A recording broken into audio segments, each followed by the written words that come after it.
말씀은 이제 오늘 강의는 지난 시간에 이어서 지난주 저희가 예수 그리스도의 그 3대 직무 가운데에서 제사장직까지 공부를 했고 오늘은 선지직을 공부할 차례가 된 것을 알고 있습니다. 먼저 이 강의를 시작하면서 말씀드리고 싶은 것은 여기 예수 그리스도의 삼중직, 대제사장직, 선지직, 왕직 이 3개 직분은 맨 처음 칼빈이 이 삼중 직분을 그리스도의 직분의 가장 중요한 이 직분을 모든 직분을 삼중직으로 구분을 해서 분류를 했었습니다. 제네바 여론의 문답에 그걸 처음으로 사용을 했었고, 그 다음에 이제 기독교 강의에 정식으로 학문화된 그런 책자 속에 그거를 분류해서 넣고, 그부터 이제 개혁신학 학자들을 위시해서 거의 많은 학자들이 이 예수 그리스도의 삼중직에 대해서 보편화된 지식을 가지고 가르치고 또한 배우고 그렇게 하고 있습니다. 선지직은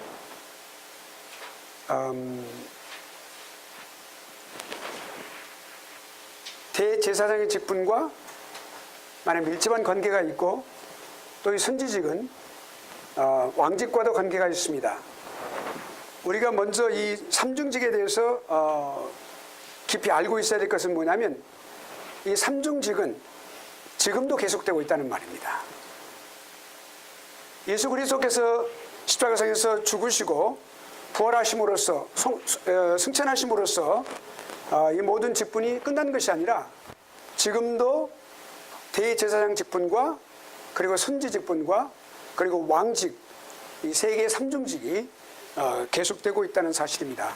예수 그리스도께서 심판의 주로 오셔서 이 세상이 새하늘과 새 땅으로 다시 새롭게 되는 그 순간까지 예수 그리스도의 삼중직은 계속되어집니다.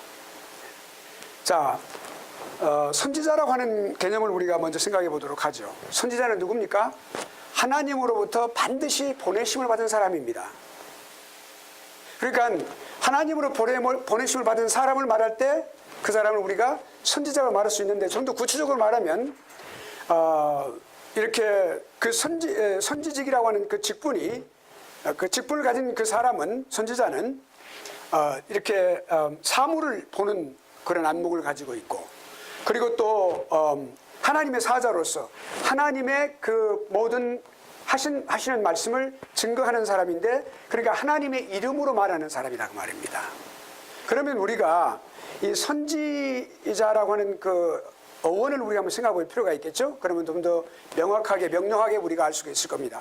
나비라고 하는 단어는 우리가 예언자라고 하는 단어로 우리가 우리 말로 번역을 하면 예언자라고 우리가 그거를 번역할 수가 있겠습니다.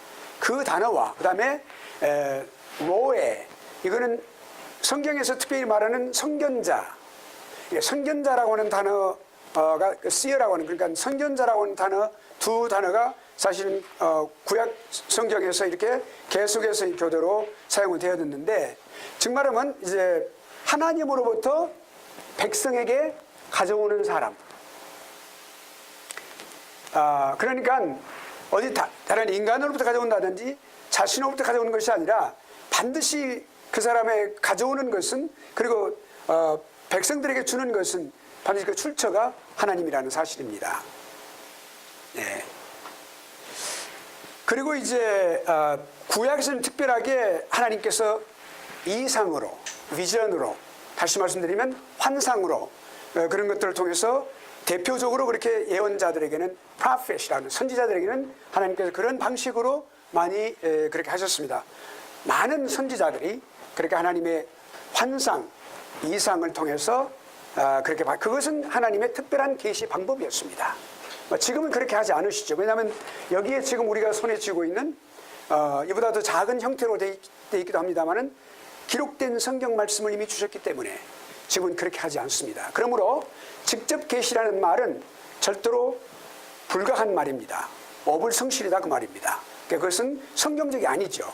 하나님은 절대로 직접 계시를 통해 사람한테 지금 하시는 말씀이 아니고 반드시 기록된 말씀을 통하여, 기도 중에도 하나님의 말씀을 통하여, 우리가 설교 중에도 하나님의 말씀을 통하여, 우리가 무슨 하나님 앞에 기도하고 하나님의 뜻을 알 때에도 그 기도 가운데서 하나님 말씀을 통하여, 궁극적으로 이 모든 일어나는 현상들도 궁극적으로 이 말씀과 비교하여 그것이 합당해야 된다, 그 말입니다. 그러니까 기록된 말씀으로 하나님은 지금 말씀하고 계시죠. 그러나 그 당시 선지자들이 있었을 때에는 환상을 통하여, 그러니까 직접 보여주는 그러한 그 objective lesson, 그 object을 통해 가지고 하나님께서 직접, 그것이 비전이라는 것이 objective material 또는 그 vision, visualize 된 이런 것들을 통해서 하나님께서 그렇게 하셨다고 하는 환상을 통해서. 그러니까 우리가 이제 신약에서는 그러니까 선포하다, 선포하다는 단어가 이 지금 나비라는 단어와 이 로에라는 단어를 이제 번역한 단어, 그런 내용을 prophetess, 그러니까 그 단어를 우리가 사용을 하고 있고요. 그다음에 이제 가장 중요한 것은 뭐냐면 선지자는 반드시 처음에 받아야만 합니다. 받는 위치에서 있죠. 그러니까 다시 말씀드리면 하나님으로부터 반드시 그것을 하나님께서 계시하신 내용을 그것을 반드시 받아야만 합니다. 그러니까 받지 않은 것을 선포할 때 그것은 거짓 선지자라고 우리가 말을 하는 것이죠. 지금 말씀드리는 참 선지자를 말하는 것인데, 그 다음에 그 받은 것을 반드시 또한 선지자는 제시해 줘야만 하죠. 그것을 전달해 줘야만 하죠. 있는 그대로 전달해야만 합니다. 그것이 선지자의 몫입니다.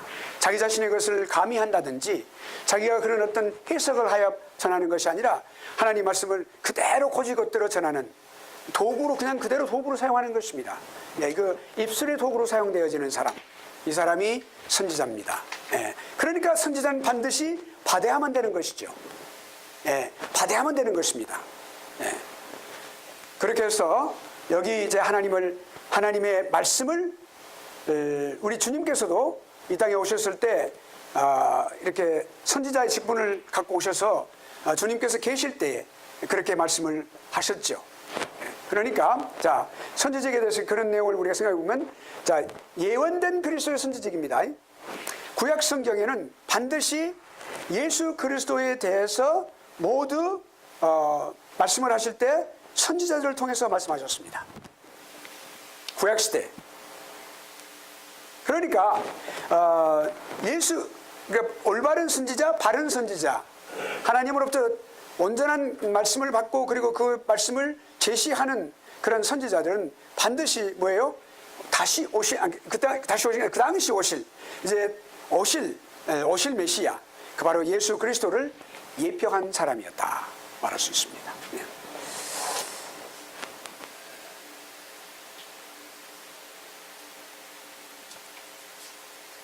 우리가 신명기 18장 한번 찾아볼까요?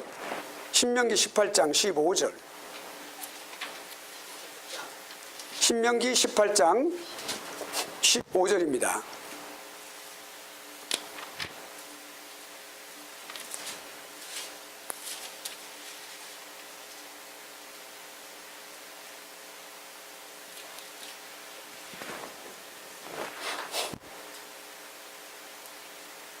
한번 누가 읽어보시겠습니까?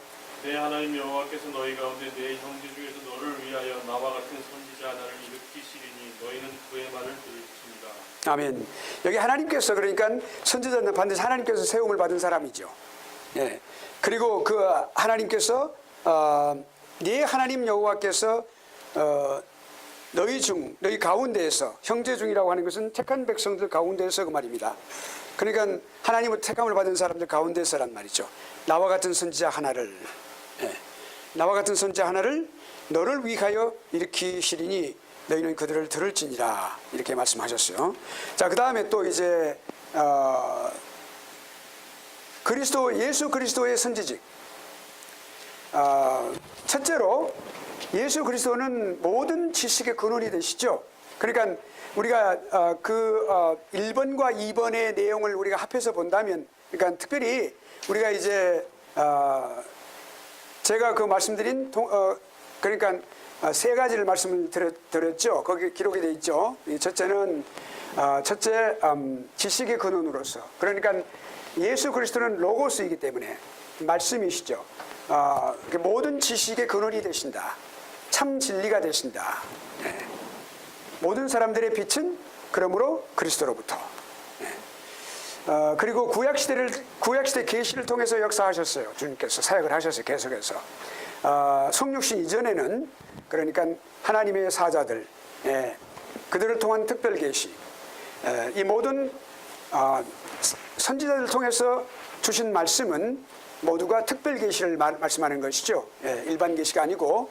그래서 그 선지자들을 통해서 예수 그리스도께서 그 자신을 나타내시다고 말이죠. 계시하셨어요.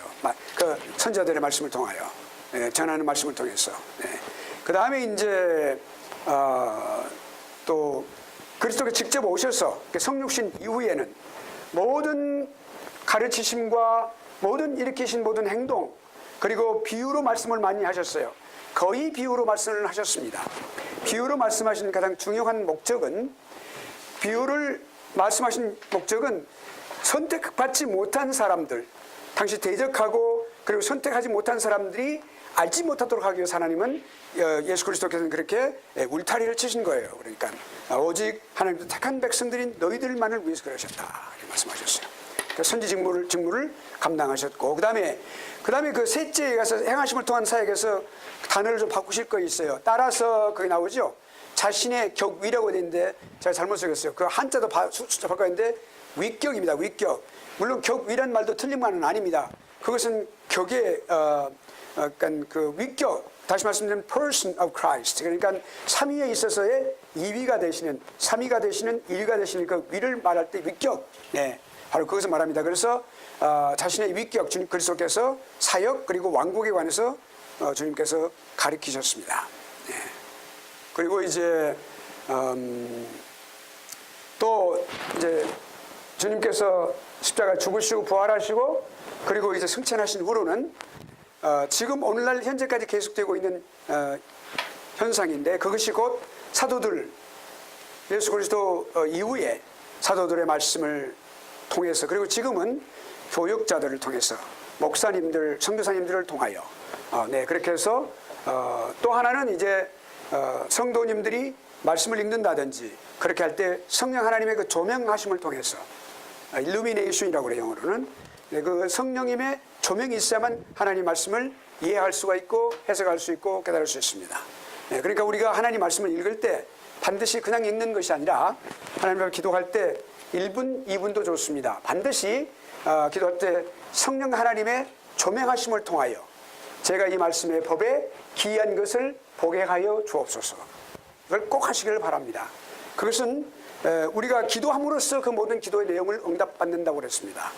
예, 너희가 기도하지 않음으로써 받지 못한다 그랬는데 하나님은 그냥 주실 수도 있어요. 그러나 우리가 반드시 기도함으로써 하나님은 그에 따라서 역사를 해주시는 겁니다. 우리로 하여금 또한 기도하도록 하시는 거죠. 예, 다 갖고 계십니다. 그러나 기도하는 사람을 통하여 하나님은 내게 부르짖으라. 그래야면 너희가 알지 못하는 것을 내가 너희에게 보이리라. 이렇게 예레미야 선지자 33장에서 말씀하신 바와 같이 꼭 그렇게 조명을 위하여 기도하시길 바랍니다. 성령의 감동으로 말씀이 기록되었고 그 말씀을 읽을 때는 성령의 동일하신 성령 하나님의 감동을 통해서 읽어야 되는데 그것이 곧 조명이라고 말을 하는 겁니다. 일루미네이션. 예. 그 다음에 이제 그렇게 되어 있고, 그러니까 지금의 예수 그리스도의 선지직은 지금도 계속되고 있다. 누구를 통하여? 교역자들을 통하여. 네, 그리고 성도님들에게 성령 하나님의, 물론 교역자도 포함됩니다. 교역자님도 포함되는데, 그래서 성령 하나님의 조명하심을 통하여 지금도 계속되고 있다는 말씀입니다. 제사장직은 지금 주님께서 지금 intercessory prayer, 그러니까 중보기도를 통하여 천국에서 우리들을 위하여 중보기도 갖고 계세요. 요한복음 16장 17장에 계속해서 중보기도를 하시면서 그 모범을 보여주셨어요. 지금도 계속되고 있는데 선직도 마찬가지다. 자, 그렇다면 왕직도 당연히 더 강하게 지금도 예수 그리스도의 왕직이 계속해서 시행되고 있다는 사실을 우리는 알아야만 합니다. 이 그러니까 삼중직은 계속되고 있는 거예요. 그러니까 자,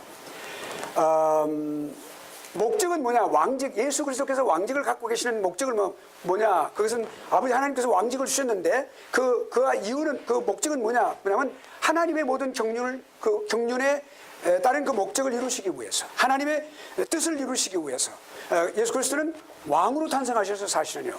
그러니까 마국간에 태어나신 왕. 그러니까 사실은 헤롯이 육신적인 생각으로 자기의 왕권을 탈취할 것으로 생각하여 2살 이하의 아이들을 다 죽였죠. 예. 그것은 이와 같이 믿음을 갖지 않은 일반 사람들, 자연인으로서 살고 있는 사람들의 잘못되어진 그런 죄성을 갖고 있는 그러한 이성에 의해서 판단된 결과가 그렇게 끔찍한 일들을 저지르는 것이죠. 예. 그러나 예수 그리스도께서는 왕으로 탄생하셨습니다. 왕의 의미를 우리가 좀 생각해 볼 필요가 있어요. 자, 이 아버지께서 그렇게 하신 이유는 하나님의 목표를 완성하시고 그러는데, 그 모든 사역에 다 전부 단계별로 다 그렇게 하셨는데, 즉 말하자면 모든 사람이 추가되게 하시기 위해서, 모든 사람의 그 이름이 말이죠, 모든 사람이 예수 그리스도의 그 이름 앞에 무릎을 꿇게 하기 위해서, 이것이 하나님의 목적이에요, 사실은. 그러니까 하나님께서 아들에게 하늘과 땅의 모든 권세를 주셨어요. 그것이 곧 왕권입니다. 이 왕권이라고 말입니다. 왕권은 모든 것을 마음대로 할 수 있는 권능을 갖고 있는 것입니다. 예. 물론 왕권은 또 다른 면에서 그 휘하에 있는 모든 사람들, 백성들을 또한 보호하는 의미가 있죠. 왕이신 예수 그리스도께서는 아버지 하나님께서 그에게 주신 바로 그 모든 택한 백성들을 다 보호하는 분이시다, 그 말이죠. 자, 그러면 다스리심, 먼저 왕직의 가장 중요한 핵심적인 그 기능은 다스림입니다. 예. 왕으로 세우셨는데, 자, 먼저 주가 되십니다. 주가 되시면 다스리시죠. 그러니까 지금 어떻게 다스리세요? 성령으로. 예수 그리스도께서는 이미 이제 승천하셨으니까 예수 그리스도 아버지 하나님의 영, 그리스도를 통하여 보내오신 바로 그 예수 그리스도의 영이신 성령을 통하여 교회를 다스리시고 보호하십니다. 예. 그러니까 우리 모든 사람들은 이와 같이 예수 그리스도의 교회로서, 교회 한 일원으로서 우리가 보호를 받고 다스림을 받는 것이죠. 교회는 머리가 되시니까요. 왕은 머리이십니다. 예. 그러니까 교회를 다스릴 때 성령 하나님께서 다스리시는데, 그 실질적으로 눈에 보이는 사람들은 누구냐면 바로 임명을 받은 official, 교회 직원들을 통하여 항존직, 임시직, 통틀어서 말이죠. 오늘날 우리가 헌법에 명시된 대로 항존직, 임시직을 말하고 있어요. 예, 그러니까 항존직은 우리가 안수받은 우리 장로님 그리고 목사님들. 예. 그리고 이제 집사님들, 이렇게 이제 서리 집사님들은 우리가 임시직입니다. 1년직입니다. 또 이렇게. 자, 아무튼 그렇게 이와 같이 그런 것을 regardless, 그런 term에 상관없이 하나님으로부터 교회를 통해서 임명을 받은 사람들을 통해서 하나님은 다스리고 계시죠. 그러니까 사실은 너희를 가르치는 자들과 좋은 것으로 함께하라는 말씀이 바로 그것입니다. 그것은 성도들에게 주실 말씀이에요. 너희를 다스리는 사람들, 물론 사도 베드로는 그들을 다스리는 입장에서 하지 말고 그들을 섬기라고 그랬죠. 그러니까 다스리는 자세를 취하지 말라고 그랬습니다. 그러니까 rule over 하지 말라고 영어로 말하면 그렇게 말씀했는데, 물론 그런 자세를 해야 되겠지만, 그러나 하나님께서는 그렇게 세운 그 official들, 직원들을 통하여 하나님께서 임명받은 사람들을 통하여 하나님으로부터 다스리고 계시는 거죠. 예. 또 이제 하늘의 천군과 천사들, 예. The angels and hosts, 모든 천군과 천사들은 예수 그리스도의 휘하에 부름을 받은 사람들로서 거기에 지배하에 있는 것을 우리가 알 수가 있어요. 예. 그 다음에 이제 물론 거기에는 이제 타락한 천사들은 반기를 들고 나갔던 사람, 이제는 그 타락한 천사들은 이제 예수 그리스도 오실 때에 새하늘과 새 땅이 다 이렇게 새롭게 되기 바로 직전에 그 심판의 마지막에 이제 영원한 불못에 던지워져서 이제 거기서 영원한 영벌을 받게 될 것은 명확한 사실이며 명확관한 사실입니다. 그 다음에 왕권의 권위, 이거 매우 중요하지요. 예. 왕권의 권위, 예. 만물을 복종시키시는 거죠. 예. 우주, 하늘과 땅의 모든 만물을, 예. 우주적인 통치자. 자, 여기 여러분 아까 우리가 지난 시간에 공부했었죠. 하나님 우편에 앉으신 그리스도, 예. 이 왕권이 아버지 하나님과 더불어서 그 하나님 우편에 앉으신 예수 그리스도에게 적용된다 그랬죠. 그러면 우리가 우편이라고 하는 말을 단순히 장소적인 개념으로 보지 말라고 말씀을 드렸죠. 예, 칼빈도 그렇게 말씀하셨고 또 바빙크도 그렇고, 예, 또 물론 우리가 아주 명확하게 모든 표현을 잘하고 있는 루이스 벌코프도 그렇고, 루이스 벌코프의 그 신학은 말이죠, 명확하게 아주 군소리가 없어요. 아주 명확하게 잘 표현을 하는 아주 우수한 신학자입니다. 그런데 아무튼 이같이 우리가 개혁신학에서 우리 말하고 있는 이같이 그 예수 그리스도의 오른편, 하나님의 오른편이라고 하는 것은 예수 그리스도의 왕권을 말하는 것이죠. 권능을 말하는 것입니다. 네. 만물을 복종시키는 하나님의 동일한 우주적 통치권, 이것이 곧 우주에 앉으신 예수 그리스도, 우편에 앉으신 예수 그리스도를 말하는 것, 이코빌런트, 그러니까 똑같다고 말입니다. 예. 그걸 우리가 이해를 해야 되겠고요. 그 다음에 이제 하나님 보호자 우편에 앉으셨다는 그런 말씀은 뭐냐면 아버지 하나님과 그 권위가 동일하다. 삼위 하나님의 위격이 같고 동질입니다. 예. 그래서 하나님께서 그렇게 아들에게 모든 권한을 그렇게 주셨어요.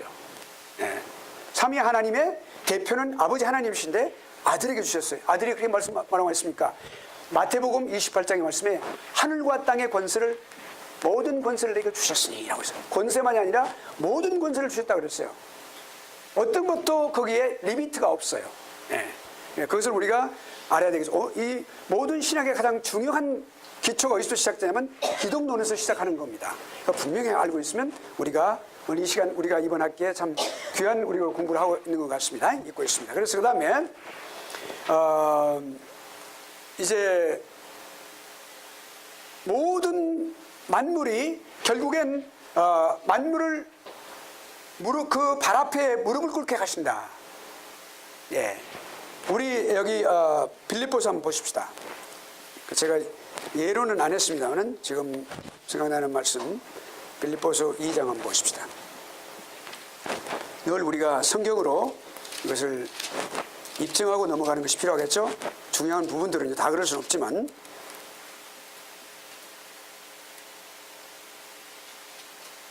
예, 자 여기 보십시다. 2장 신약성경 빌립보서 2장, 자 여기 7절부터 그러니까 6절부터 우리가 11절까지 누가 한번 읽어보시겠어요?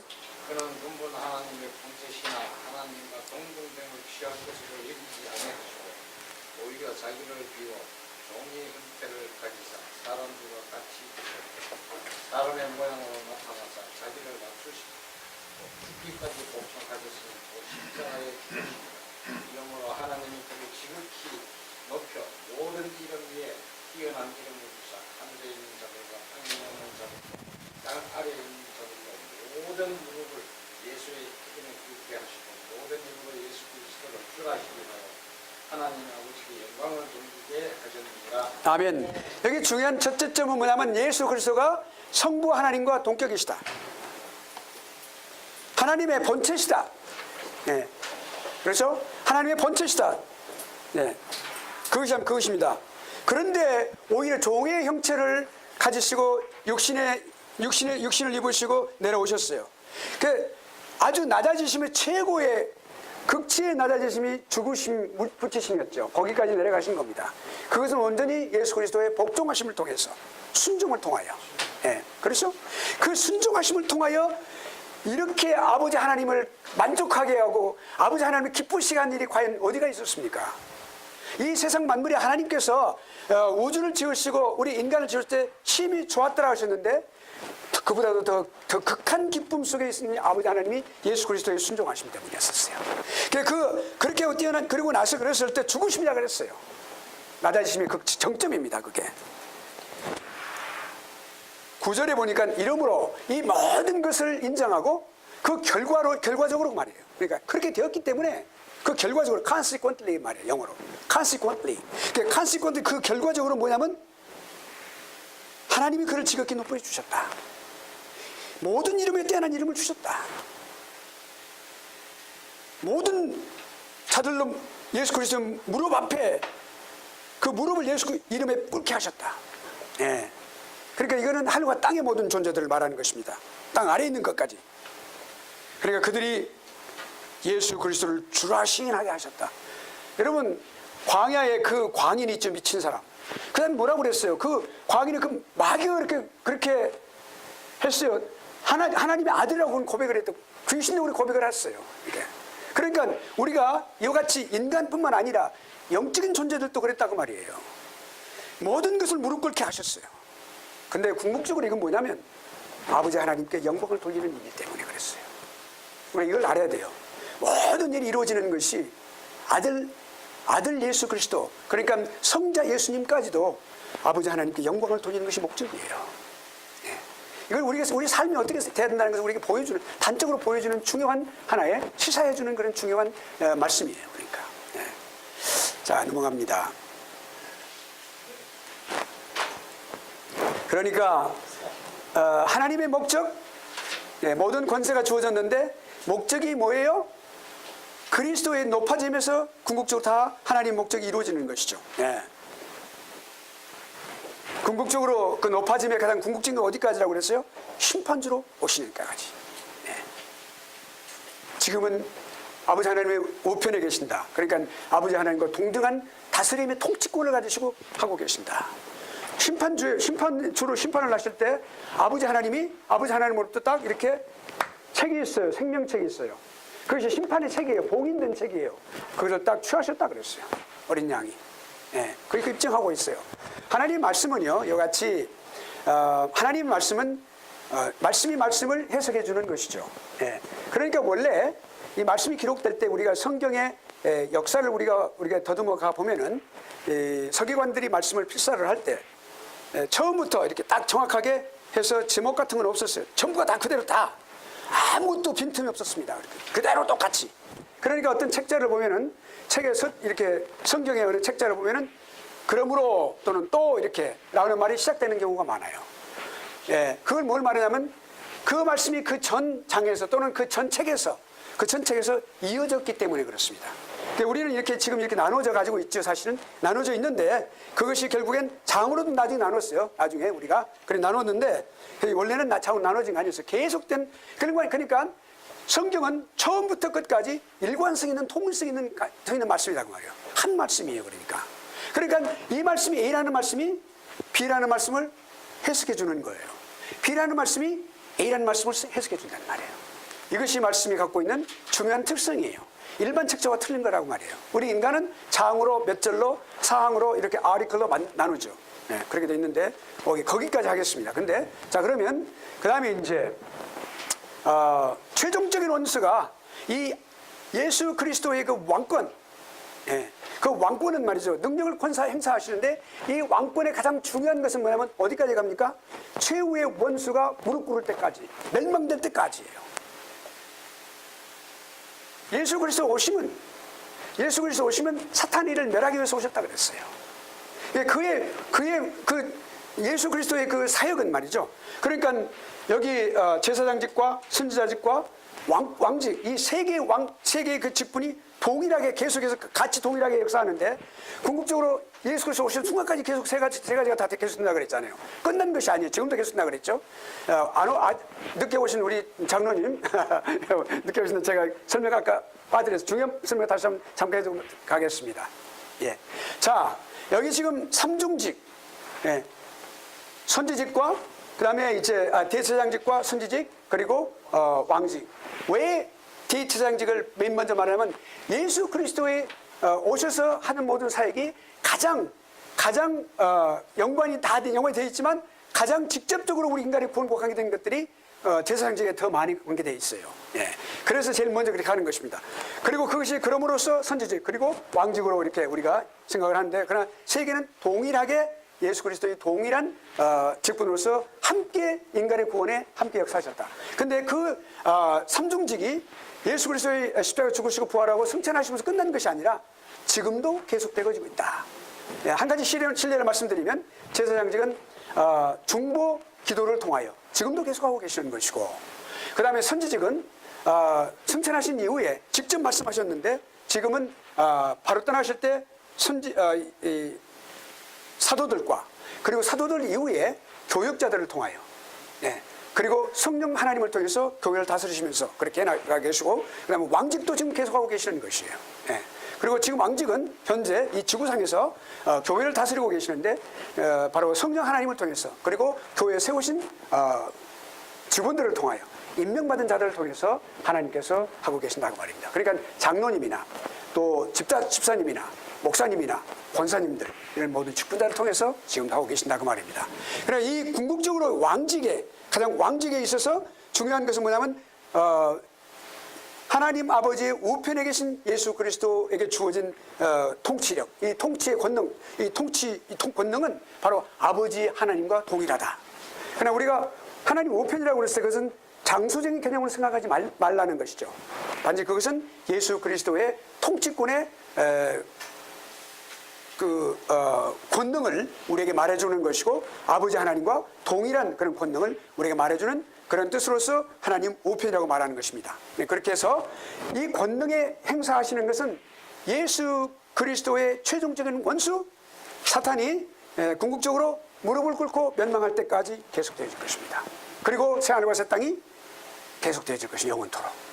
바로 이것이 우리에게 주어진 하나님의 경륜의 역사를 이렇게 짧게 말씀을 드린 거죠. 그러니까 삼중직이 매우 중요한 것이 그것은 칼빈이 맨 먼저 이것을 분류해서 그것을 하나님께 주신 지혜를 통해서 분류했죠. 그래서 그렇게 해서 그럼으로써 그 이후부터 그러니까 제네바 요리문답 그다음에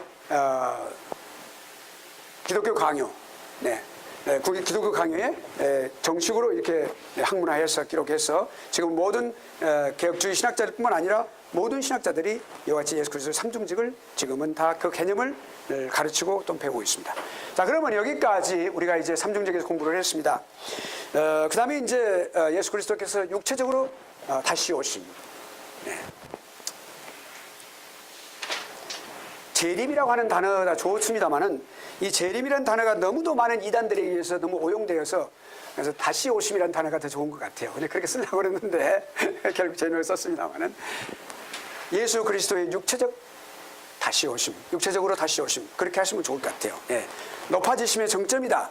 승기라고 해도 됩니다만은 그러나 재림은 예수 그리스도의 그 높아지심의 높아지심의 exaltation. The state of exaltation. 가장 높아지심의 가장 정점이다. 그렇게 말을 하는 것이죠.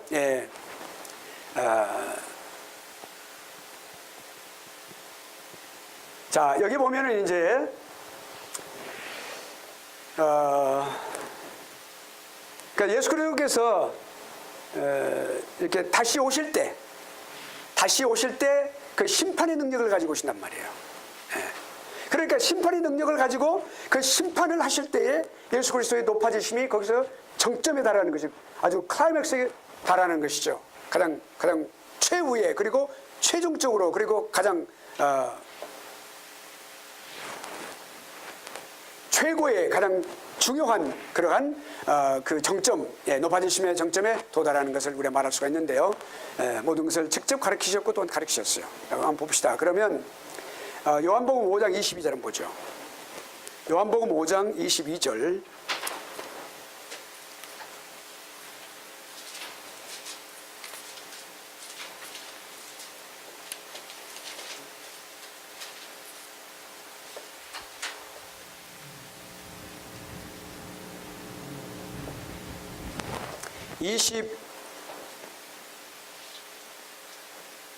(22절) 22절과 27절 말씀이요.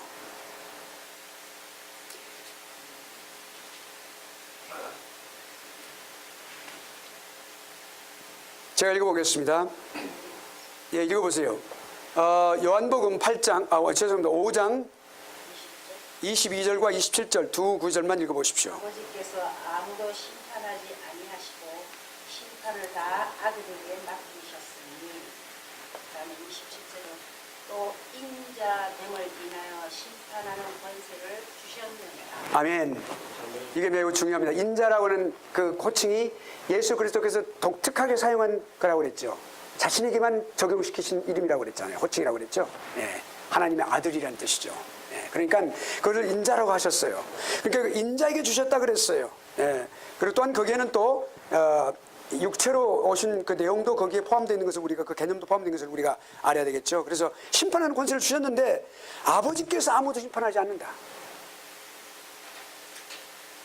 모든 것을 계획하셨어요. 창조하시고 계획하시고 창조를 삼위 하나님께서 그렇게 하셨죠. 네. 말씀으로 하셨고 아버지 하나님 그리고 이렇게 케이아스되어 있는 그런 상태에서 성령 하나님께서 이렇게 운행하셨어요. 삼위 하나님이 함께 창조에 함께 하신 것을 우리가 볼 수가 있는데요. 그런데 아무튼 여기서 중요한 것이 뭐냐면 뭐예요? 아버지가 하신 것이 아니라 아들이 하고 계신다. 예. 그 다음에 또 한번 볼까요? 우리가 여기 이제 고린도전서 15장 27절. 네.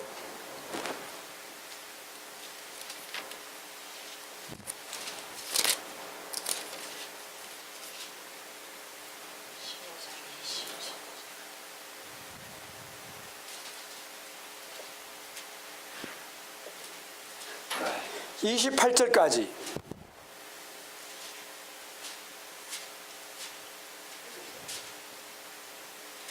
25절부터 한번 읽어보시겠어요? 28절까지.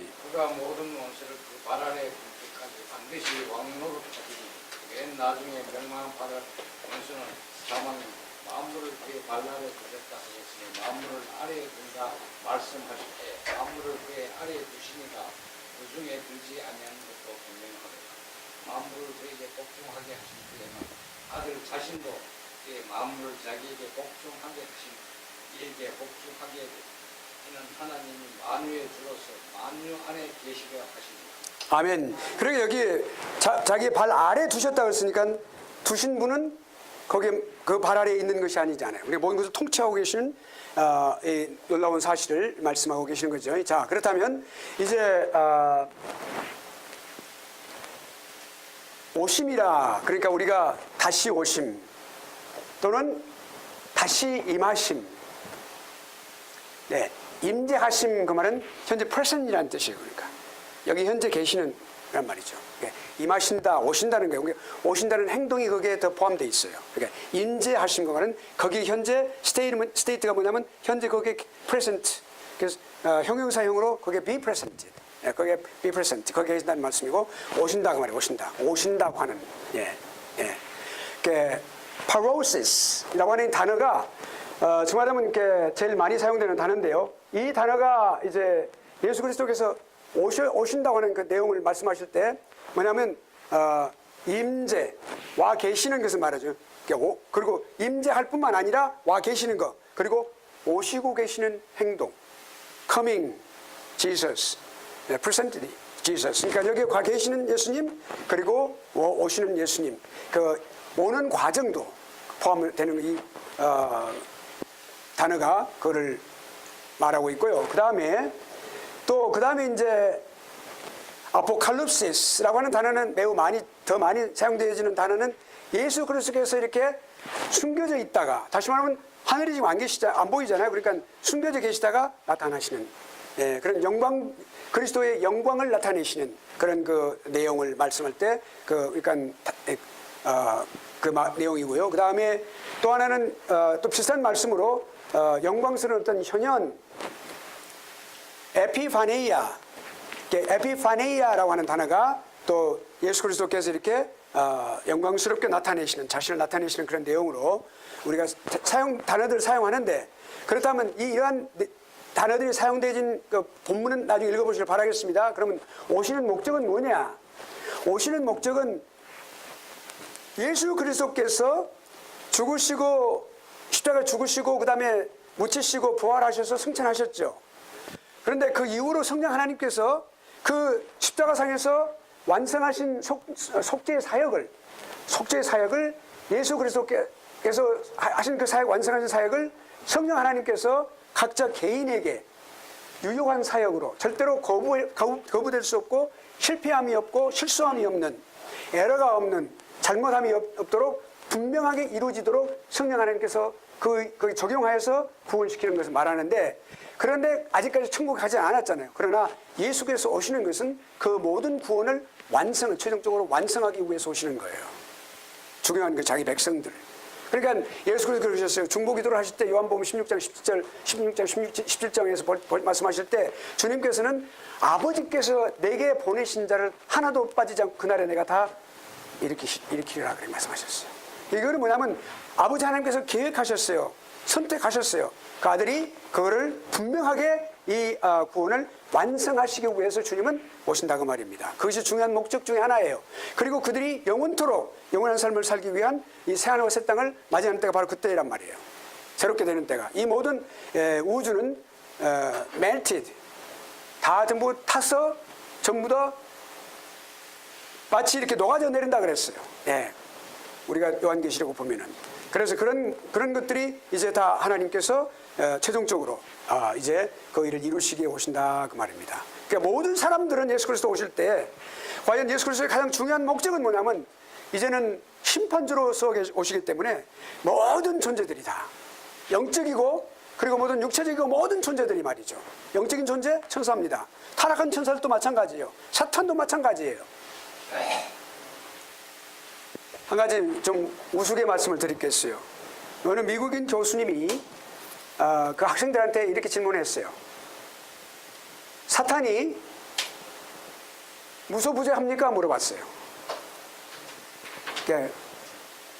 무소부재합니까? 물어봤어요. 그러니까 Almighty 하는데 무소부재합니까? 물어봤어요. 그러니까 얼핏 대답하니까 학생들이 그런 사람 손들어보라고 그랬어요. 그러니까 많은 사람이 손들었어요. 그리고 아닌 사람 손들어하니까 또 몇 사람 손들었어요. 그러니까 교수님 딱 웃더니 그 사탄은 절대로 무소부재하지 않습니까? 왜 그럴까요? 물어봤어요. 그러니까 그거는 피조물이기 때문에 그렇다는 것이죠. 예. 그러니까 모든 피조물이 말이죠. 예. 이와 같이 예수 그리스도의 심판대 앞에 서게 될 것입니다. 심판을 받기 위해서. 그런데 그때에 악인들에게서는 가장 무서운 심판의 시대가 될 것입니다. 예. 시절이 될 것입니다. 예. 가장 무서운 시기가 될 것입니다. 예. 그리고 예수 그리스도를 믿는 성도들에게는 가장 영원한 영광의 복을 받는 순간이 되겠죠. 예. 그래서 그것이 매우 중요한 것이 될 것입니다. 예. 마태복음 25장 한번 읽어보죠. 우리가 좀 긴데요. 마태복음 25장.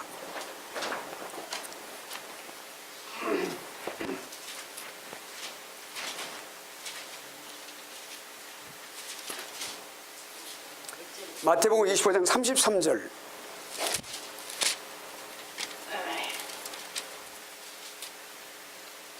양은 그 오른편에 염소는 왼편에 두리라. 33장 33절 25장 33절 계속해서 읽으시겠어요? 그때에 임금이 그 오른편에 있는 자들에게 이르시되 내 아버지께 복 받을 자들이여 나와 창세로부터 너희를 위하여 예비된 나라를 상속하라. 내가 줄일 때 너희가 먹을 것을 주었고 목마를 때 마시게 하였고 나그네 되었을 때 영접하였고 벗었을 때 옷을 입혔고 병들었을 때에 돌아보았고 옥에 갇혔을 때 와서 보았느니라. 이에 의인들이 대답하여 가로되 주여 우리가 어느 때에 주의 주이신 것을 보고 공개하였으며 목마르신 것을 보고 마시게 하였나이까. 어느 때에 나그네 되신 것을 보고 영접하였으며 벗으신 것을 보고 옷 입혔나이까.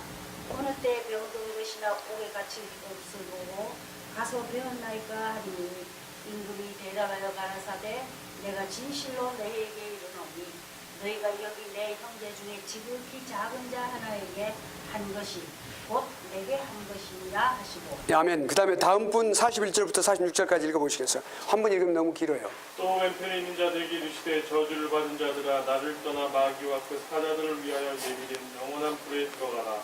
내가 드릴 때에 너희가 먹을 것을 주지 아니하였고 목마를 때에 마시게 하지 아니하였고 나그네 되었을 때 영접하지 아니하였고 헐벗을 때에 옷 입히지 아니하셨고 병 들었을 때와 옥에 갇혔을 때 돌보지 아니하였느니라 하시니 그들도 대답하여 이르되 주여 우리가 어느 때 주께서 줄이신 것이나 목마른 것이나 나그네 되신 것이나 헐벗은 것이나 병드신 것이나 옥에 갇히신 것을 공양하지 아니하더이까. 이에 임금이 대답하여 이르시되 내가 진실로 너희에게 이르노니 이 지극히 작은 자 하나에게 하지 아니한 것이 곧 내게 하지 아니한 것이니라 하시니라. 그들은 영벌에 의인들은 영생에 들어가리라 하시니라. 아멘. 제가 여기 31절부터 3절만 더 보겠습니다. 인자가 자기 영광으로 모든 천사와 함께 올 때에 자기 영광의 보좌에 앉으리니 모든 민족을 그 앞에 모으고 각각 분별하기를 목자가 양과 염소를 분별하는 것 같이 하여 양은 그 오른편에 염소는 왼편에 두리라. 여기 지금 내용을 보면은 우리가 자칫 잘못하면은 불쌍한 사람들에게 우리가 구제 사업을 하는 것을 더 부각시켜서 설교할 수가 있습니다. 그건 잘못된 것입니다. 그것은 그게 아니고 여기 그런 행동을 하게 된 동기가 뭐냐? 예수 그리스도에 대한 사랑입니다. 예수 그리스도를 사랑하고 따르는 사람들을 말하는 것입니다. 그것은 어디서 시작되냐? 예수 그리스도를 믿는 믿음으로부터 시작되는 것이고 나의 주로 고백하는 사람들의 행동을 말하는 것입니다. 그런 것을 통해서 이것이 심판의 가장 중요한 이유가 되고 원인이 되는 것이죠. 갈라놓는 이유가 되는 것이죠. 그러니까 의인들, 성도들에게는 영원한 영광의 복이 그때 주어지게 된다는 것을 우리에게 말씀하고 있는 것이죠. 그러니까 이것이 예수 그리스도의 완전한 승리를 알려주는 그러한 것입니다. 예수 그리스도 마지막 오실 때, 그러니까 여기 마지막에 46절에 저희는 영벌에 의인들은 영생에 들어가리라 하시니라. 분명하게 이렇게 말씀하고 계십니다. 그 다음에 예수 그리스도의 속죄. 다시 오신 목적 여러분 이제 잘 이렇게 이해하셨죠? 오케이. 그 다음에 우리가 이제 여기 그리스도의 속죄에 관해서 이 속죄는 예수 그리스도의 가장 핵심적인 사역에 해당됩니다. 가장 핵심적인 사역에 해당되는데 이 속죄를 통해서 우리들이 또한 죄사함을 받고 우리 구원함을 받았기 때문에 그렇습니다. 모든 사역이 가장 중요하지만 그 가운데서도 이 속죄 사역이 가장 중요한 개념입니다. 자, 여기 보면 예수 그리스도께서는 우리 죄인들의 그 죄의 형벌, 죄책, 다시 말씀드리면 죄에 대한 이런 그 형벌의 그런 심판, 형벌을 받는 그런 심판에 속수무책인 우리들을 대속적으로 대신해서 우리 자신의 몸을 주시고 대속적으로 우리를 짊어지고 그것을 지시고 십자가 죽으심으로써 이루어진 것입니다. 그러니까 예수 그리스도께서 우리의 모든 죄악을 대신 짊어지시고 자기를 우리를 속량하기 위해서 자신을 대속물로 주셔서 십자가에 죽으심을 말하는 것을 우리 예수 그리스도 속죄라고 말하는 거죠. 속죄의 죽음이라고 말합니다. 그러니까 자, 구속의 역사라고 하는 것은 구속의 역사, 구원하는 예수 그리스도의 죄인을 구원하는 역사는 구속의 주님으로서 예수님께서, 그러니까 리디머라고 그래요. 리디머. 그러니까 그리스도의 구속의 주님으로서 죄인을 구속하시기 위해서 예수 그리스도의 생애, 그리고 예수 그리스도의 그 십자가의 죽으심을 통하여 예수 그리스도의 모든 생애를 통해서 궁극적으로는 그 정점에 이르는 예수 그리스도의 십자가 죽으심을 통해서 이루신 역사가 바로 뭐예요? 그것이 구속 역사예요. 그것이 우리 현실 속에 우리의 선조들을 눈을 통하여 직접 보게 하신 바로 현실이라고 말이에요. 우리는 지금 믿음으로 그 현실을 바라볼 수가 있는 것이에요. 그러니까 보지 않고 그 믿는 자는 복이 있다고 말씀하셨어요. 그러니까 보는 거로 믿느냐, 보지 않고 믿는 자가 더 복되다 그렇게 말씀하셨는데 우리가 이와 같이 참 얼마나 감사한지 우리 이런 것을 우리 생각해 볼 필요가 있어요. 그러니까 그런 예수 그리스도의 그 생애, 그리고 플러스 거기에 가장 중요한 십자가 죽으심을 통해서 이루어진 역사가 구속 역사라고 말입니다. 자, 그러니까 자, 예수 그리스도의 죽으심은 단순한 죽음이 아니고 대속물로서 희생제물로서의 죽으심이에요. 그러니까 어떤 이렇게 다른 사람에게 또는 다른 존재에게 종이 되어 있는, 억울하게 종이 되어 있는 바로 그 존재를 끄집어내기 위해서, 살려내기 위해서, 건져내기 위하여 자신을 속전으로 드린 거예요. 하나님 앞에, 아버지 하나님 앞에. 왜냐하면 하나님은 이같이 인간의 죄로 인하여 진노함으로 계셨는데, 그러면 그 진노함의 대상이 우리 인간이었는데, 그 진노함의 결과가 뭡니까? 영벌이, 그 죽음이고 심판이었어요. 죽음이었어요. 하나님과의 분리였어요. 그 예수 그리스도께서 자신을 속전으로 드렸어요. 하나님 앞에 내 자신을 드립니다. 하나님께서는 이같이 그 죄의 형벌에 대한 가장 중요한 형벌은 뭐예요? 죽음이에요. 죽음을 반드시 요구하시는 거예요. 그 하나님의 속성이기 때문에 그것을 하나님도 부인할 수가 없어요. 그러니까 우리 인간이 생각해 볼 때 이것은 빼지도 또는 그대로 남겨두지도 하지 못할 그런 신묘박치가 하나 오직 유일한 방법이었어요. 그것이 예수 그리스도의 속죄와 맞물려 있단 말이에요. 그것이 예수 그리스도의 속죄 사역이란 말이에요. 예. 그러면 여기 속죄라고 하는 말, atonement, 속죄라고 하는 단어예요. 그러니까 십자가상에서 그리스도께서 죄인들을 위하여 자기를 속전으로 주시고 죽으신 죽음, 그 십자가의 죽음, 그 사역에 해당되는 단어가 중요한 핵심적인 키워드가 속죄라는 단어예요. 예. 그러니까 하나님이 계시고 인간들이 있었는데 인간들이 죄를 지음으로 인하여 결국엔 하나님을 완전하게 눈에 보일 만큼 눈에 보이게끔 그 하나님의 모든 말씀에 불순종했단 말이에요. 시조 때부터, 우리 시조부터, 아담부터 말이죠. 예. 그러니까 우리는 뭐야, 하나님으로부터 완전히 그 펠로십이 완전히 깨어져 버렸어요. 브로큰 돼 버렸어요, 완전히. 예. 교제도 없어요, 원래가. 인간들이 예수 그리스도를 믿지 않는 사람은 절대로 하나님과 교제할 수 없어요. 기도 못합니다. 그것을 기도를 못해요. 시켜도 못해요. 참 놀랍죠? 그 기도를 못하는 거예요. 할 줄 몰라서가 아니라 못해요, 그게. 채널이 끊어졌기 때문에. 맞아, 하는 사람이 있다면 변사와 같이, 서피스트 같이, 궤변가들 같이 그렇게 랄랄라 하면서 하겠죠. 예. 그러나 실제로는 그 하나님께서 들으시는 기도를 할 수 없다고 말이에요. 왜냐하면 예수 그리스도 이름으로 해야 되기 때문에. 왜냐하면 예수 그리스도를 믿어야만 하기 때문에. 그런데 그렇게 잘못되어진 어그러진 관계, 원수 관계라 그랬어요. 그러니까 원수된 자라고 그랬어요. 우리가 원수되었을 때라고 그랬으니까. 그때 바로 그때 그 원수된 자들과 하나님과의 관계를 이거를 화목하게 하기 위해서 예수 그리스도의 자신을 속전으로 드린 거예요. 희생제물로 드린 거예요. 화목제물로 드린 거예요. 그러한 역사, 바로 이것이 속죄예요. 우리가 속죄라는 단어를 사용할 때 그런 깊은 의미가 있다는 사실 우리가 이제 알겠죠. 우리가 속죄라는 단어를, 우리가 여러 가지 단어들이 많아요. 조직신학에 단어 많은데 그 속죄라는 단어를 쓸 때 그건 매우 중요한 단어다. 예. 그것을 염두에 두시고 가르쳐 주시고 또한 쓰시면 돼요. 그러면 이 속죄와 관계되는 단어가 속전이에요. 속전은 그 어떤 물건이에요. 그러니까 보증인과 보증 물건과 같은 거예요. 속전은 다른 어떤 사람을 갖다가 종이 된 물건이나 종이 된 사람을 건져내기 위해서 그 대신 그걸 보증으로 희생제물로 주는 거예요. 그걸 대신 그걸 보증으로 주는 거예요. 그리고 가져오는 거예요. 예. 그것이 속전입니다. 그러니까 그래서 그러면 우리가 이런 내용을 우리가 이제 알고, 그럼 속죄는 어디서부터 시작됐느냐? 속죄라는 것이 어디서부터 시작됐느냐? 어디서부터? 성부 하나님의 사랑으로부터. 성부 하나님의 사랑으로부터. 요한복음 3장 16절. 여러분 잘 알죠? 그러면 로마서 5장 8절 한번 읽어보죠. DY라고 된 거예요, 여러분. 거기 요자라고 고쳐주세요. 혹시 DY로 됐으면요.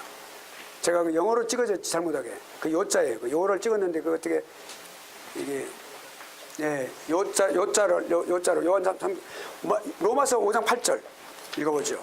우리가 아직 죄인 되었을 때에 그리스도께서 우리를 위하여 죽으심으로 하나님께서 우리에게 대한 자기의 사랑을 하셨느니라. 우리가 죄인 되었을 때, 죄인이라고 하는 것은 우리가 하나님과 원수 되었을 때, 바로 이거예요. 우리는 알지 못했어요. 하나님 사랑을 알지 못하는 사람들이었단 말이에요. 네. 근데 이미 하나님께서 그러셨어요. 로마서 8장 29절부터 보죠. 로마서 이 예수 그리스도를 통해서 칭의와 그리고 이 구속사역에 대해서 가장 적나라하게 기록되어진 로마서 8장 29절 한번 읽어볼까요?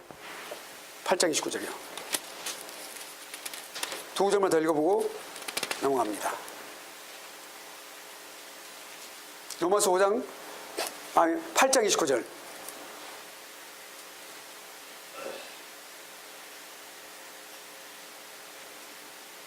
하나님이 미리 아신 자들을 또한 그 아들의 형상을 본받게 하기 위해 미리 정하셨으니 이는 그로 많은 형제 중에서 맏아들이 되게 하려 하심입니다. 아멘. 30절까지 한번 읽어보세요. 또 미리 정하신 그들을 또한 부르시고 부르신 그들을 또한 의롭다 하시고 의롭다 하신 그들을 또한 영화롭게 하셨느니라. 아멘. 바로 이게 무엇을 말합니까? 근원이 하나님으로부터 시작됐다는 걸 말합니다.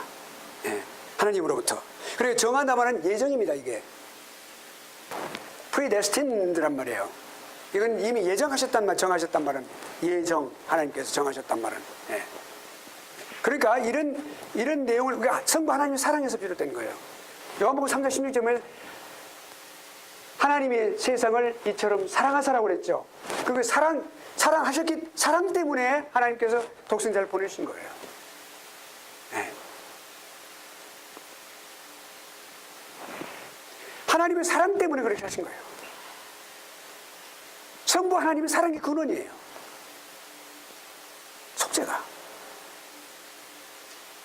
우리가 이걸 깊이 생각하면 너무 깊은 깊이가 있는 것을 생각해 볼 수 있어요. 하나님의 사랑이 얼마나 깊은 것인가. 예. 몇 시간 동안, 며칠 동안 이것을 묵상해도 양이 차지 않을 만큼 이거 깊이 있는 하나님의 진리를 우리가 말씀 한 구절에서 알 수가 있다. 하나님이 세상을 이처럼 사랑하사.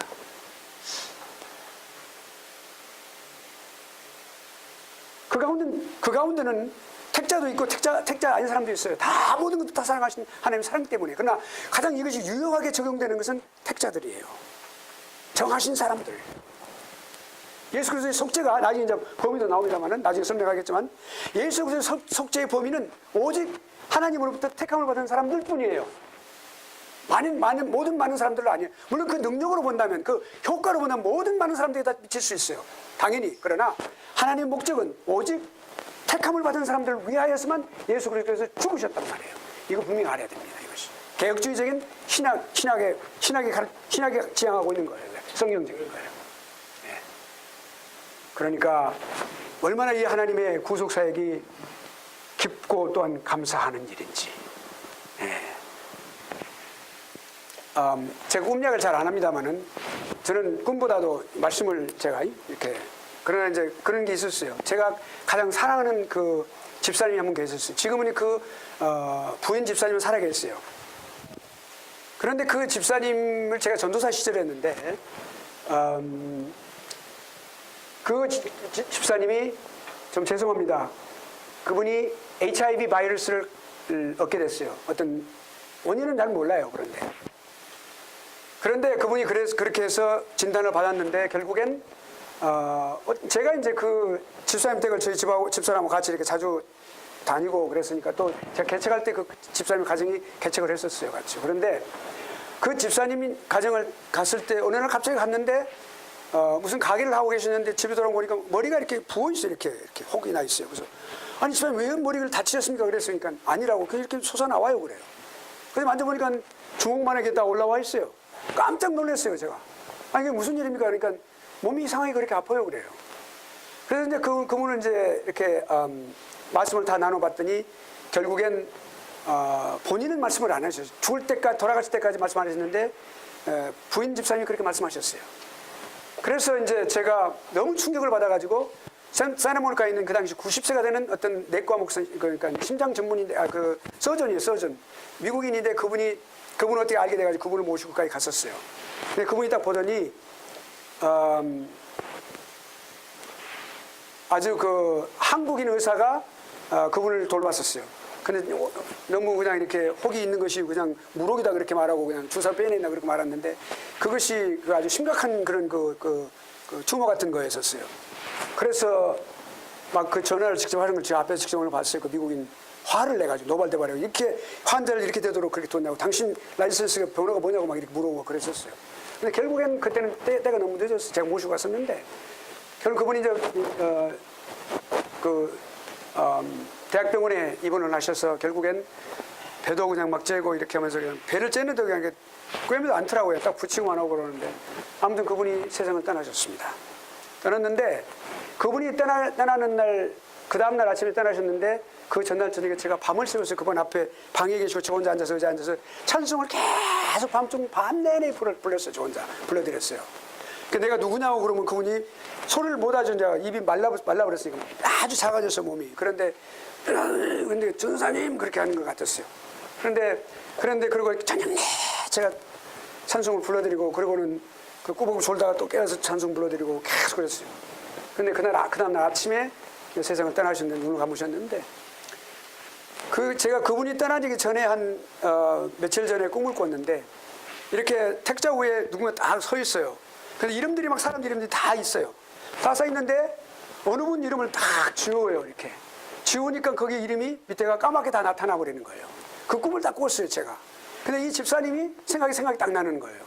근데 이제, 그러고 나서 그러고 나서 그 며칠 있다가 세상 떠나셨는데, 그 집사님 이야기를 들어보니까, 그 부인 집사님 말씀을 들어보니까 그 집사님이 회개를 안 하고, 회개를 못 하시고 세상을 떠나셨다 그래요. 그렇다면, 돌아가신 분에 대해서 제가 이 말구알 보는 것은 하나님 고난을 제가 벗어난 일 때문에 함부로 조심해서 말하겠지만, 왜 그렇게 그 이름이 지워지는 그 내용, 그러면 생명책에 이름이 기록되지 않은 분이란 말인가? 회개를 안 하고 돌아가셨는데, 회개도 안 하고 돌아가셨는데, 그 부분이 상당히 저에게 충격으로 왔었어요. 충격으로 왔는데, 자, 오늘 이 무슨 말씀을 제가 하려고 그러냐면, 하나님께서 이와 같이 하나님의 사랑, 하나님의 사랑에서 비롯된 속죄가 근원이 하나님의 사랑인데, 결국엔 하나님의 사랑은 누구를 구원하는 걸로 나타나냐면, 모든 사람들에게 다 나타나고 모든 우주 만물에 다 나타나시지만은 바로 그 예수 그리스도를 믿는 사람, 다시 말씀드리면 하나님께서 택하신 사람들, 택함을 받은 사람들에게 예수 그리스도의 속죄가 유효하다는 말입니다. 예수 그리스도의 속죄는 십자가에 죽으심은 바로 그 택자를 위하여 죽었다는 사실을 내가 말씀드리기 위해서 이렇게 지금 예를 들어 말씀드린 겁니다. 자, 오케이. 그것이 매우 중요해요. 그러니까 우리가 이제 생각해 보면 하나님 자신은 삼위 하나님이잖아요. 하나님 1위, 2위, 3위 하나님, 삼위일체 하나님은 어떤 관계냐면 사랑의 관계예요. 그 사랑의 관계는 모든 어떤 사랑의 관계도 따라올 수 없는 가장 아주 밀착된 아주 중요한 아주 밀착된 아무것도 사이에 끼어 있지 않는 그런 순수한 아름다운 사랑이에요. 그것이 우리 생각을 뛰어넘는 그런 거란 말이에요. 그런데 그 사랑은 그것이 필수적으로 있어요. 그거는 당연히 있는 거예요. 그것은요, 그 사랑은요, 그 안에 존재 안에 그 하나님의 존재 안에 existence 안에 그 위 안에는 그렇단 말이에요. 그런데 실존 밖에서 그 하나님의 실존 밖이라면 우리 인간을 말하겠죠. 또 우주를 말하겠죠. 우리 짐승들에게 말하겠죠. 그 사랑을 베푸신 밖에, 하나님 밖에 베푸시는 거 아니에요. 그러니까 물론 무소부자니까 다 모든 하나님 다 계시지만, 그러나 그 삼위일체 하나님 대상이 누구냐면, 대상을 가지고 이제 하실 때, 우리 인간의 대상이잖아요. 그 대상은 하나님의 주관적인 주권에 의해서 생기는 거예요. 그것이. 그러니까 뭐냐면 하나님의 자의에 의해서 하나님은 그 사랑을 설정하셨어요. 우리를 그러니까 하나님께서 창조하실 때에도 우리를 그렇게 하셨다고 말이에요. 우리를 구속하실 때에도, 예수 그리스도 십자가에 죽으실 때에도 바로 그 사랑이 하나님의 주권적인 사랑. 하나님께서 주권적이란 말은 하나님이 주권적으로 그렇게 의도적으로 하셨다고 말이에요. 그것이. 여기 삼위 하나님의 그 존재 안에서는 필연적으로 있어요. 의지가 필요 없는 거예요. 그거는 자연히 존재하는 거예요. 그러나 우리 대상이 있을 때, 대상을 향한 사랑은 바로 하나님의 이와 같이 아주 그 주권적인 깊으신 뜻에 의해서 우리를 기뻐하셨잖아요. 좋았더라고 말은 기뻐하셨어요. 그 사랑하는 존재를 만들어 놓고 나서 하나님은 가장 기뻐하셨으니까 그것이 사랑의 발로예요. 사랑 때문이라고 말이에요. 그런데 그 존재가 죄를 지은 존재가 되었으니까 결국엔 주님께서 십자가를 주시는 그 자체도 하나님의 그 사랑이 변함없이 거기에 적용이 되는 거예요. 그러니까 하나님의 사랑이 군원이다 그 말이에요. 전부 하나님의 사랑이 군원이 됐다. 이해하시겠어요? 이해하시겠어요? 네. 자, 그러면 또 이제 사랑과 공의의 그 균형, 사랑과 공의의 균형에 의해서, 그러니까 하나님의 성품은 사랑의 성품이 있고 공의의 성품이 있죠. 그러니까 예수 그리스도가 십자가에 죽으신 것은 공의의 성품 때문에 그래요. 거기서 하나님도 부인할 수가 없어요. 반드시 공의는 뭐예요? 반드시 죄를 지으면 죽음을 요구했으니까, 피를 요구했으니까. 그것이 하나님의 요구사항이에요. 그것은 하나님의 성품이에요. 그 공의예요. 그것이. 그 공의를 바탕으로 한 사랑이 거기에 있었어요. 사랑이 우리를 살려내시기 위한 하나님의 계획이었어요. 그러니까 그런 것이 결국엔 이 연합됐다고 보지요. 사랑과 공의가 연합됐다. 거기서부터 출발하는 것이 곧 속죄다. 오케이. 여기까지 이해하십니까? 네. 그 다음에 속죄의 필연성. 이걸 필요성이라고 말할 수 있겠는데요. 왜 반드시 이 속죄가 필요하느냐? 자유주의자들은 속죄가 필요 없다 그래요.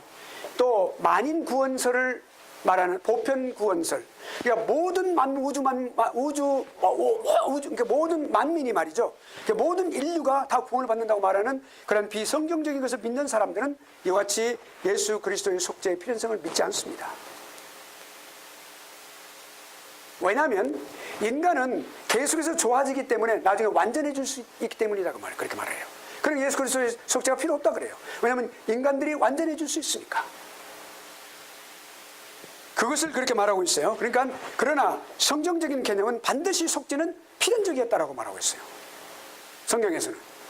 네. 우리가 예를 들어서 잘못되어진 자유주의자들하고 우리가 논쟁이 있다든지 어떤 문제가 있을 때는 반드시 성경으로 그것을 입증해야 됩니다. 네. 성경적인 것을 우리가 생각을 해야 되기 때문에 그렇습니다. 왜 속죄가 필연적이어야만 하는가? 왜 반드시 있어야만 했던 것인가? 네. 왜 하나님께서 말씀으로도 오케이 그렇게 해라. 의의 광선을 비춰주시고 만져주시고 그냥 말씀으로 오케이 너 죄 없는 사람이 되어라. 의로운 사람이 되어라. 내가 만들어줄게. 왜 그렇게 안 하시고 왜 그 고통스러운 죽음을 주님께서 죽으셔야만 했는가? 왜 필연적으로 그렇게만 했는가? 네. 생각해 보죠. 왜 예수님께서 그 십년박치간 성령 하나님의 역사를 통해서 마리아에게 그렇게 잉태되시고 그리고 또한 그렇게 오셨는가? 인성과 신성을 동시에 가지신 분으로서 왜 그렇게 오셨는가? 그렇게 해서 왜 십자가상에서 그렇게 비참한 그렇게 모습으로 죽으셔야만 했을 것인가?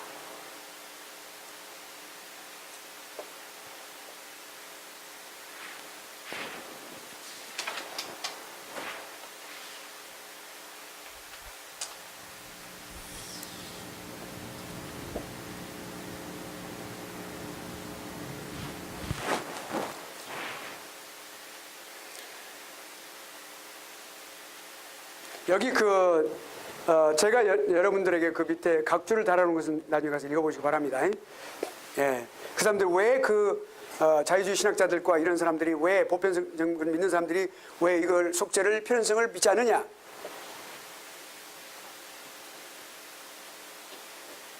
아버지 하나님의 진노를 풀어드려야 되는 그 상황을 그래도 이해하지 못하는 부분도 있습니다. 자, 그렇다면 자 여기서 이제 필연성. 자, 첫째로 하나님께서 주권적인 은혜란 말은 하나님께서 의도적으로 기뻐하심을 뜻을 따라서 자연 생산적인 것이 아니라 하나님께서 분명하게 더 자주적으로 말이에요. 좀 더 말하면 주권적으로 말이에요. intentionally라는 뜻이에요. 코인시던틀이 그런 뜻이 아니고 우연히 그렇게 된 것이 아니고 주권적으로 의도적으로 그렇게 하나님께서 그렇게 하셨는데 구원의 계획을 세우셨죠. 우리 구속 언약을 우리 배웠잖아요. 구속 언약 때 그렇게 그 성자 하나님과 함께 그런 계획을 세우시고 그렇게 하셨는데 세웠어요. 그리고 택하신 자들 누가 택하셔요? 처음에 아버지 하나님이 계획하시는 거죠. 그리고 성자 하나님이 내려오셔서 십자가에 죽으시고 그것을 보증하시고 완성하시고 그 다음에 성령 하나님이 개인에게 적용해서 구원시키시고 우리 이걸 아주 쉽게 다 그렇게 생각하는 표현이 있어요. 그러면 그런 그런 예정하셨는데 목적을 성취하시기 위해서 뭐예요? 하나님께서 갖고 계시는 성품이 있어요. 거룩성과 공의가 있어요. 그 중요한 것이 뭐예요? 하나님은 거룩하십니다. 성결의 영이시기 때문에 성결하십니다. 그리고 하나님께서 또 뭐예요? 이렇게 거룩하실 뿐만 아니라 성결하시고 의로우시고 이런 그 하나님의 그런 그 속성이 있는데 인간이 죄를 지으면 그와 반대된단 말이에요. 그게 디스커싱 하는 그런 결과를 가져와요. 하나님을. 우리가 살아갈 때도 사역하는 과정 속에서 예수를 믿는 과정 속에서 살아갈 때에도 하나님 앞에 크고 작은 죄악들 저질 수가 있는데 그랬을 때 하나님의 진노하심이 거기에 있어요. 거기 생기는 거예요. 뭐냐면 왜 그러냐면 하나님이 거룩성에 배치되는 일이 사랑하는 사람에게서 일어나기 때문에 하나님의 의로우신 성품, 의의 성품에 위배되는 일이 거기 일어나기 때문에 하나님 그것을 참으실 수가 없는 거예요. 그거는. 그러니까 우리가 전반적으로 인류적인 개념에서 볼 때 아담의 인류의 대표가 되시는 바로 그 아담이 그렇게 했어요. 그렇게 죄를 지었어요. 그러니까 거기서부터 하나님의 진노가 거기 촉발되기 시작한 거죠. 그렇죠? 근데 거기서 뭐예요? 하나님의 의와 거룩에 배치되는 상황이 발생했다고 말이에요. 그런 그 죄의 문제를 해결해야 되는데 거기에 죄의 문제를 해결되는 것이 바로 대속의 그 역사를 하셔야 돼요. 대속의 길을 가야 되는 바로 성자께서 대속의 길을 가셔야 되는 그런 길이 바로 생긴 것이에요. 그 필요한 것이에요. 그것이 필요한 거는 필수적이에요. 그것은.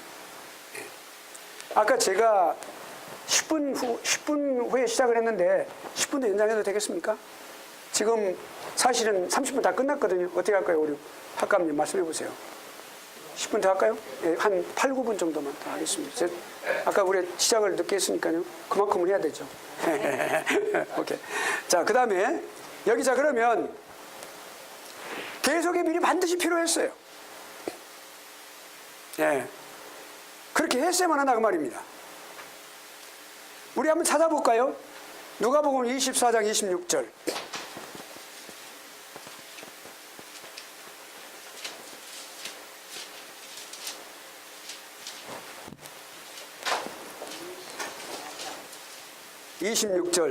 누가복음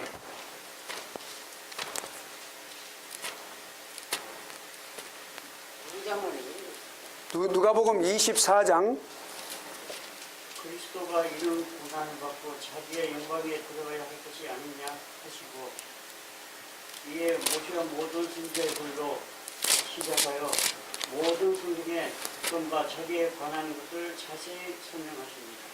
네, 그러니까 이게 뭐냐면 24장 지금 26절 읽으셨잖아요. 그렇죠?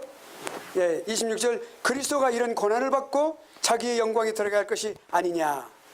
당연히 그렇게 한 거예요. 당연히. 그렇게 필요성이 있었다는 사실을 말씀해 주신 거예요.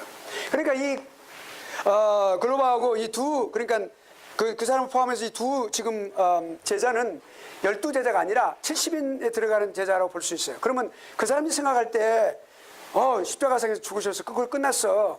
그들에게는 진정한 예수 그리스도의 속죄의 개념이 없었다는 사실을 우리가 알 수가 있어요. 그러니까 예수 그리스도께서 이것을 분명히 말씀해 그러니까 그리스도가 이러한 고난을 받고 such a suffering 그 말이에요. 그러한 고난을 받고 그토록 그렇게 그러한 고난을 받고 그리고 죽고 그리고 나서 자기 영광에 들어가야 된다. 높아지심, 낮아지심과 높아지심 동시에 말씀하고 계셔요. 그 말씀을 분명하게 말씀해 주셨어요. 이걸 설명해 주신 거예요. 그리고 성경의 선지자라는 것은 구약 성경의 예수 그리스도의 죽으심과 이런 모든 문제에 대해서 다 전부 태어나심과 이 모든 문제에 대해서 낮아지심과 이 모든 것을 말씀해 준 것을 풀어서 말씀해 주셨단 말이에요. 근데 그들의 가슴이 뜨거워진 거예요. 성령의 조명하심을 통해서. 물론 예수 그리스도의 그 말씀을 듣고 그들이 뜨거웠다 그랬어요. 직접 설명해 주시니까. 그러니까 그런 내용은 뭐냐면 반드시 필요했다는 사실을 주님께서 말씀해 주시는 거예요. 주님께서 친히 말씀해 주고 계시는 거예요. 그러니까 그런 상태에서 반드시 그 필요했어요. 그러니까 자, 그 필요했는데 그것을 성취하시기 위해서는 반드시 하나님이고 인간인 분이라 해야 된다. 우리가 지난번에 다 공부했어요. 인간 신성과 인성을 공부할 때 왜 그렇게 했어야 되는지 필요성을 다 공부했어요. 더 이상은 제가 말씀을 드리지 않습니다. 그러니까 오직 예수 그리스도로만 가능했다. 다른 길은 없었다는 겁니다. 다른 이름으로는 세상에 구원을 받을 만한 이름을 주시지 않았다 그랬어요. 아버지께서. 오직 예수 그리스도만.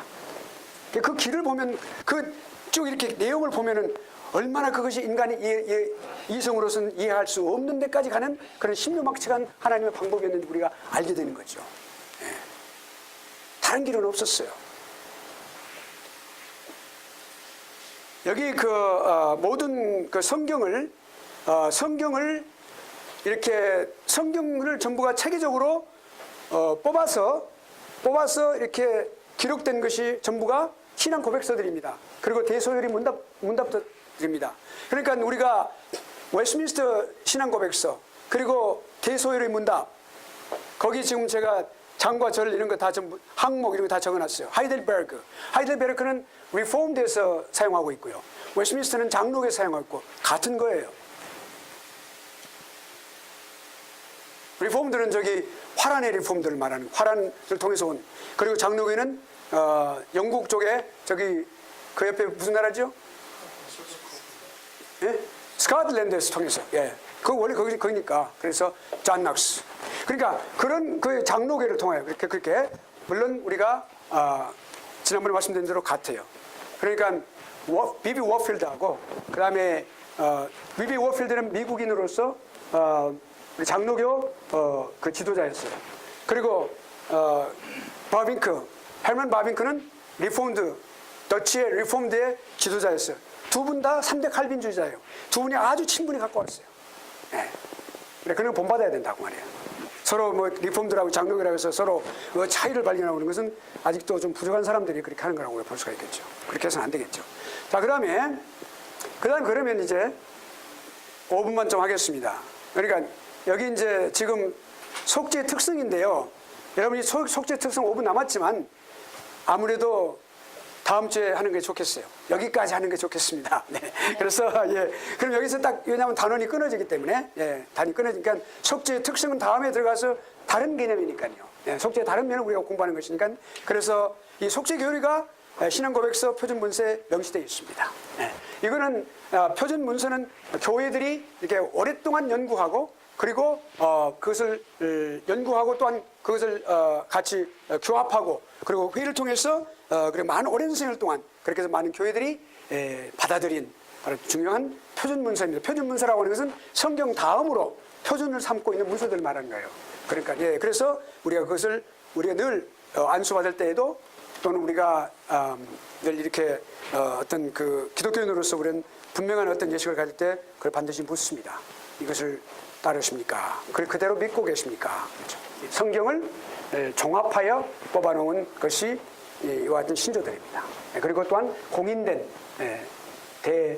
기독교 공회에서 공인된 것을입니다.